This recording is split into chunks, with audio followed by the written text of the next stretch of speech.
The first race on this speedway with pavement was 1955. Speedy Thompson won it. The place was packed, 12,000 people. Today, well, there'll be what, 80, 90,000 people packed in here, and space for more seats to be added on the backstretch. And a lot of people watching us by virtue of DirecTV. And we're getting ready to go racing. And I like to go racing. I can't wait to go racing. Well, let's go. Well, DW, it's a short track. I know it's hot. I know you're aggravated at me already. But you know what you better do? Reach up there and pull those belts tight. One more time. Let's get this party started. Boogity, boogity, boogity. Let's go racing, boys.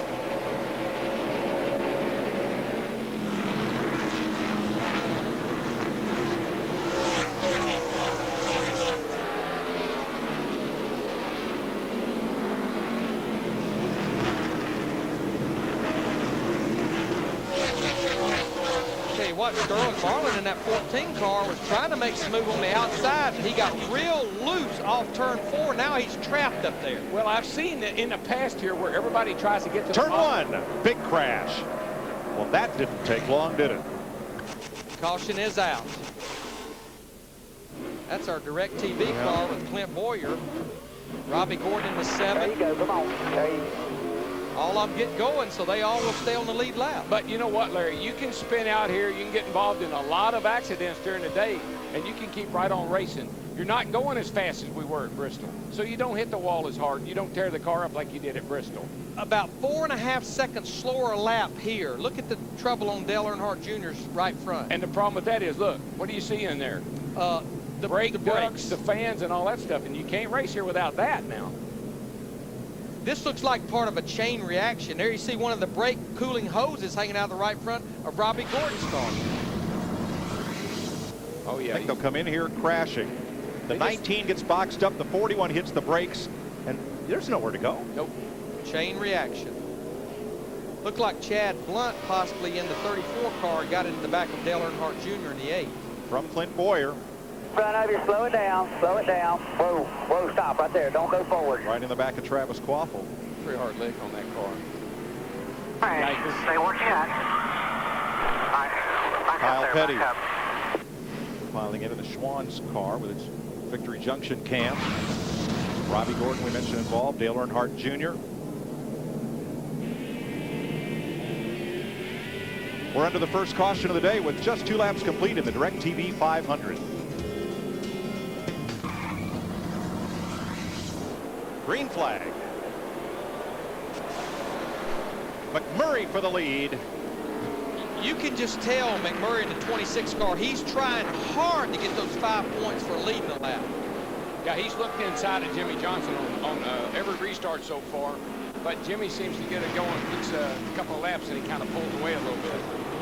Kyle Busch inside of Dave Blaney. Coming out of 4, makes the pass. It's going to take some laps to get it where your car can get some bite, can grip the racetrack in that second groove. Well, in practice, it takes 8 to 10 laps to get the heat in the tires, and you'll run your fastest lap on your 8th or 10th lap, unlike a lot of places we go, where it's on the 1st or 2nd. Stewart looking on Newman. Ryan gave him room. Here comes Tony. And that's what happens. You start the pass coming off the corner. You complete the pass going in the corner. Newman trying to hold off Casey Kane.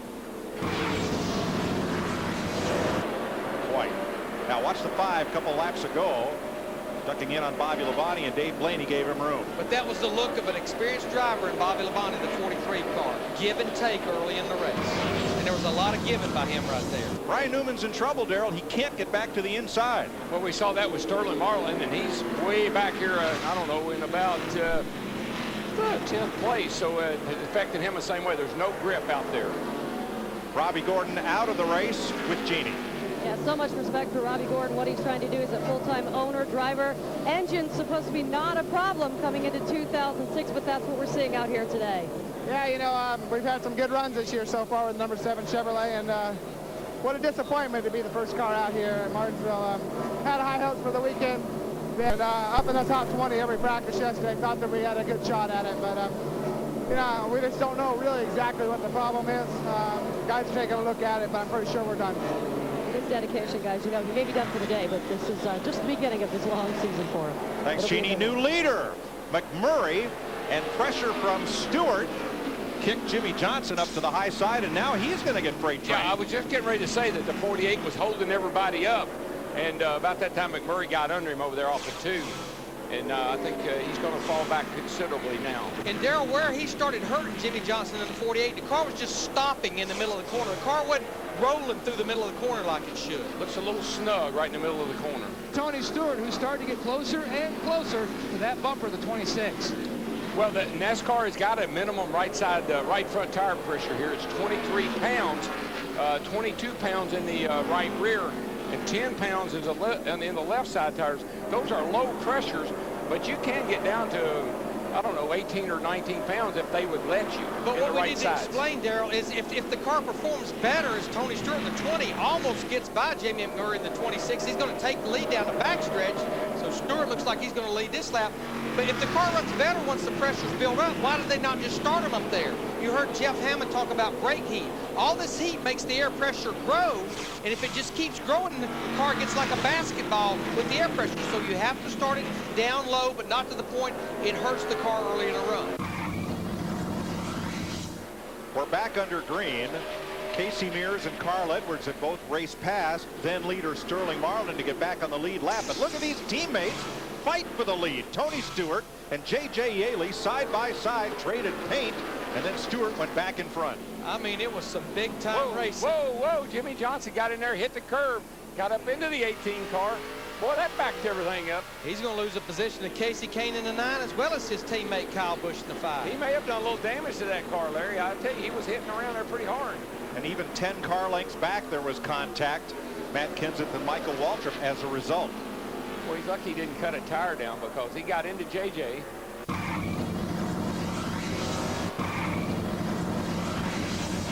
Lap 3, rookie Clint Boyer.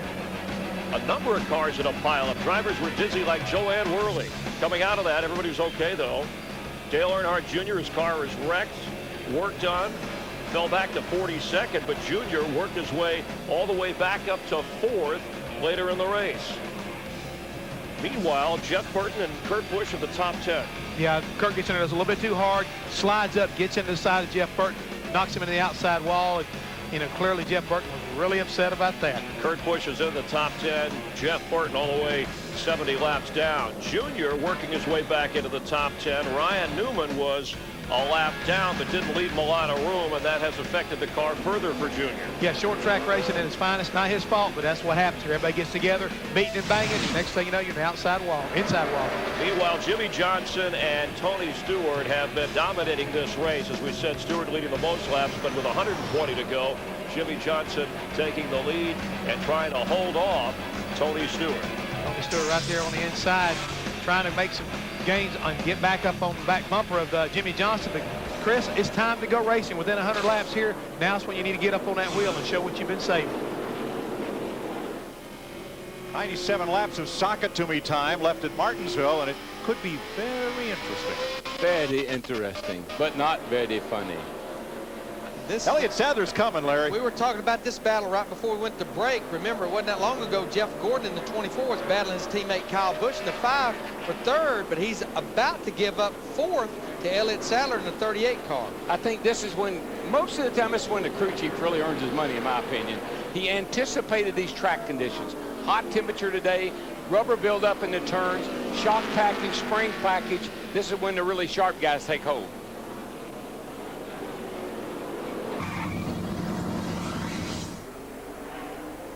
Green flag. Well, that inside line really started stacking up there behind Dave Blaney. All of our lead lap cars doing their best to try to clear that lap down traffic where they go out there and get after it. Darrell, this is where you better reach for air, as I tell you at the beginning of the race, and pull those belts tight one more time. It's going to get exciting. 45 laps to go. Been taking care of your stuff. Got a little bit left. Time to use it. Dick Bergman. Generally speaking, Chad Knauss's decisions are made quickly, and they're made with great confidence. Such was not the case on that caution flag. The announced, remember, 2004, where he urged his driver to stay out toward the end of the race. Others pitted, took fresh tires, and Johnson lost the race, finishing in 4th spot. Canals asked Jimmy Johnson, what do we do here? Pit, do we stay out? Remember what happened to us 2 years ago. Nothing was said. The driver made the decision, and it was apparently the right one. Virtually everybody stayed out with him this time. But Dick, Darrell, Mike, I think the difference, as you mentioned earlier, Darrell, we've got a harder tire here. It doesn't give up that much on the stopwatch as much as the tire did back in 2004. Dave Blaney having trouble getting out of the way of cars in the back straightaway. 3 wide into the corner. Junior way on the inside. He gets out of the gas and everybody's okay. My goodness. I'm going to tell you what, this last time through 3 and 4, Jimmy Johnson in the 48 just stopped in the middle of turn 3 and 4. Tony Stewart almost turned under him. Finally, Johnson got it back going.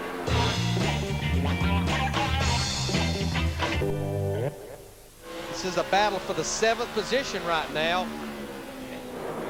Elliott Sadler in the 38 car looks like he just kind of rattled the cage on the 5 car. Kyle Busch, he takes the 3rd position away. I think the 19's got an engine problem. Elliott Sadler and Kyle Busch. Just ever so slightly in the left rear. Not too politely. Meanwhile, Jeremy Mayfield, big trouble. Yeah, he just went up in a plume of smoke. Now remember, if this indeed, and we don't know that it's an engine problem, remember his teammate Casey Kane had an engine problem earlier. That possibly could be some of the other troubles we've seen, gear or transmission. Pretty terminal. Whatever it is. And Jeremy had a great run going, but as you said, with 160 to go, we got a long way to go. Yes, sir. You got to be up there at the end. And the thing I like about our leader is Jimmy Johnson's not driving as hard as Tony Stewart is. Tony is charging down in the corner. Jimmy's easing down the corner, and he's beating Tony off. That's what you want here. Take care of that thing getting off, you'll be fine. And Jimmy can do that right now. Problem's going to be with 35 to go. They will start catching some lap cars. And here comes one of the masters of Martinsville, Jeff Gordon. 7 wins here, powering past Kyle Busch to move up into 4th.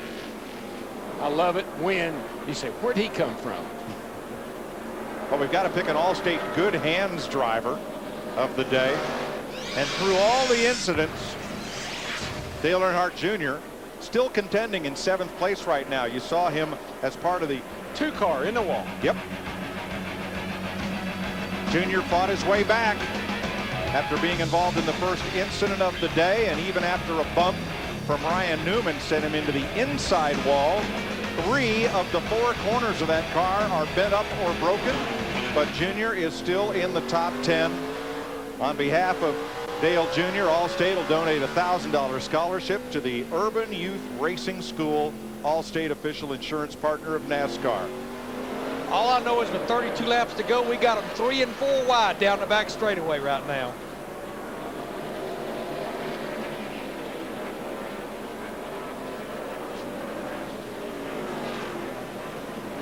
Marlin almost got turned by Jeff Green, and those two I was watching because earlier it was Jeff Green on the receiving end from Sterling Marlin. That might not be over with just yet. But this is where the spotter and the crew chief, Sterling Marlin, settled him down. He's still on the lead lap. Could have a good finish here. Don't let your emotions run away with you on a car that's several laps down. Leaders, Stewart to the inside. 48 car got that good bite on the high side. Good job. Little bump. Little bump. Bigger bump. Johnson on the brakes. Brake job.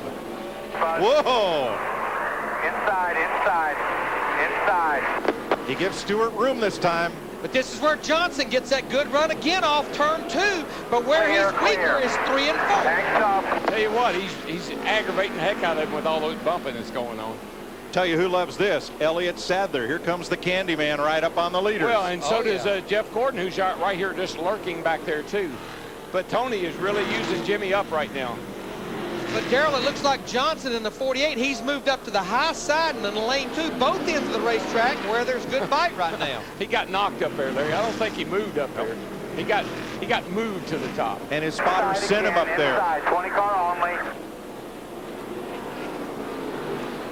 Little rub. Full car in front of you on the top. And trouble for Yaley. Flat tire, left front.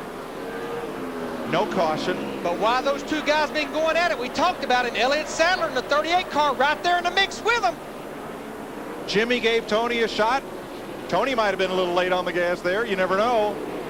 Hard to tell, Darrell. Does one car run into another, or does the lead car hit the brake, or does it even matter? You figure it out. If the guy that was behind you is beating your back bumper off, he gets in front of you, what are you going to do? And look at Jeff Gordon in the 24 car. We got all top four right there together. 26 to go. I love this place. Doesn't get any better than this, folks.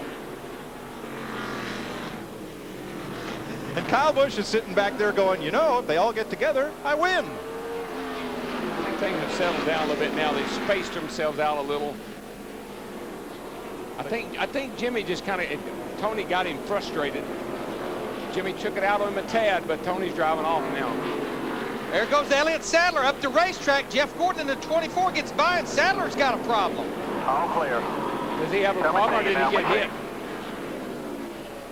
I don't think anybody touched him, Darrell. But if he got that high up the racetrack, you talked about it earlier, he gets all that rubber on his tires and he can't turn the race car. He's going down into turn one here. Jeff Gordon looks to the inside. Jeff looked to the inside. I think it distracted Elliott just enough. Darrell, I'm not too sure. Maybe he will hop a little bit right there. Because a lot of times during the course of the race, remember, you take the brake adjuster and you get a little bit out of balance, drive in a little hard. Wheel hop a little bit and do the same thing. Yeah, I think what happened to Jeff is Jeff Gordon looked underneath of him, and Elliott looked back to see where he was, and he lost his focus for a second and got loose getting in. Now, a lap ago, Jimmy Johnson took it deep into turn 3, right to Tony Stewart's bumper. You see him close again right here, going into the corner. This battle isn't over with. I mean, I'm pretty sure if Jimmy can get back to him, there'll be some more bumping and grinding there. And the problem, we've been talking about it, with 22 to go, they're going to catch several lap cars here in just a few laps. It's funny how before the 48 car was getting off the corner better than the 20. Now the 20's getting off the corner better than the 48. Dale Jr. completes the pass of Sadler. That's 5th place. And I believe when the 24 gets up there, the 48 might just be in trouble, and he might have to let him go and let him go work on the 20. Mark Martin passed Carl Edwards. That's 14th place. Remember, these cars all have fairly fresher tires because they pitted on that last car. I tell you what, though, I am impressed with Jeff Gordon. Not that I never ever am, but here he is. He's up here. He's got a shot at winning this race. And where's he been all day? Just kind of working himself methodically back into that position. Running his race. And now he has caught his Hendrick Motorsports teammate. The other thing I like, he's got a little bit different line, particularly in 3 and 4. He's really good on the outside. That could pay off. He's even entering the corner a little higher, especially, as you said, down in turn 3. Yeah, 1 and 2 round the bottom. 3 and 4 got a little high arc down here that's working for him. He's going to get by Jimmy Johnson. Watch this. Outside. It's a look underneath. Whoa, Johnson got bad loose. He will complete the pass. 17 to go. And if I was Tony Stewart, I'd be saying, roll. Follow him. Let's roll. Let's get a good finish. The differential is 1 second with 17 laps to go. Tony Stewart and Jeff Gordon. And that voice you heard a while ago, Earl Barbin, Jimmy Johnson's spotter, saying, look, 3rd place is still not a bad day here. The last 4 races in which Tony Stewart led the most laps, he did not go to victory lane. That includes last week at Bristol. Maybe things will turn around today. If he gets held up, here very long, and Jeff can get to him, Jeff's better. 15 to go. Jimmy Johnson has slid back to 3rd. What about it, Dick? He just came on the radio, Mike, and said that he had lost rear grip in the car. Chad Canal said he knew that. Just get a good finish out of it. That's turn what 2. Johnson's going to do. Trouble in turn 2. Joe Nemechek has pounded the wall. And that is caution flag 15. 15 laps ago? I don't think so. Yeah, I don't have any brakes. They went to the floor. But I'm going to tell you who likes this caution. Jeff Gordon in that 24 car. Oh, yeah. Yeah, the business is getting ready to pick up, baby. Yes, sir. Stewart got a real good restart. Jeff Gordon, watch him drive it off into turn 1 here. Kind of like where Jeff was. He laid back a trouble. Kenson hard in the outside wall. Oh, my gosh. Caution will be out. I can't believe he can drive that car away. It's a safer barrier, but he hit it hard. And remember, he came in here our points leader, so that's the top 2 in points, Matt Kenseth, Casey Kane. Loaded up. Yeah, he was running in 8th place. Both having major problems here today. Let's see what happens to him here. Oh gosh, he's sideways on the straightaway. Yeah, something broke. big time. You could, there's something big time in trouble. I bet it broke an axle or something, because it turned sideways like that. Way back on the straightaway. Something definitely. The good news is safer barrier. Buckle up, folks. It's going to be 3 laps to go. Should be good. Jeff's right up on him. He's not going to let him get away. Whoa, he got away a little bit. He did. He spun his tires just ever so slightly, but so did Jeff Gordon in the 24. Kyle Busch in the 5 took a look to the inside of the 48. There goes Dale Earnhardt Jr. on the outside. Whoa, Jeff Gordon got in the stage drive off a 2 over there. That's where the bad stuff was. Really cost him a lot of time. Yeah, it could be over. Gordon got loose out of 2, and he's holding everybody up. Now, Kyle Busch got a good run on the top side off turn 4. What Kyle Busch is going to have to watch is for the stage drive down there on the outside of turn 2. Watch that stage drive. While this is going on, though, Tony Stewart in the 20, he's drove off into the sunset. White flag this time. Can you say adios, amigos? Dale Earnhardt Jr. in the 8 car, he's going to make this a 3-way battle for 3rd.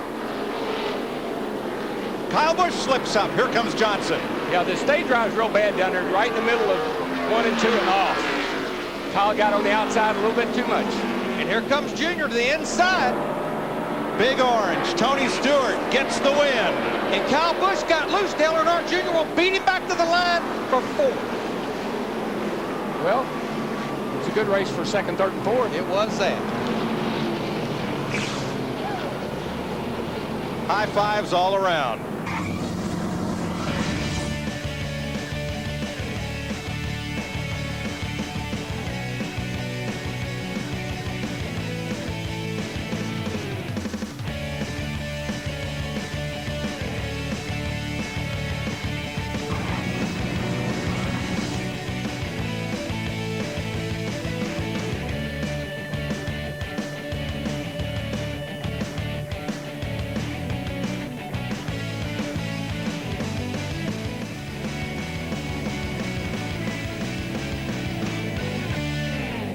This copyrighted telecast may not be reproduced, retransmitted, or used in any form without the authorized written consent of NASCAR Broadcasting. NASCAR would like to thank all of our loyal fans for your continued support, and we hope you enjoyed today's broadcast.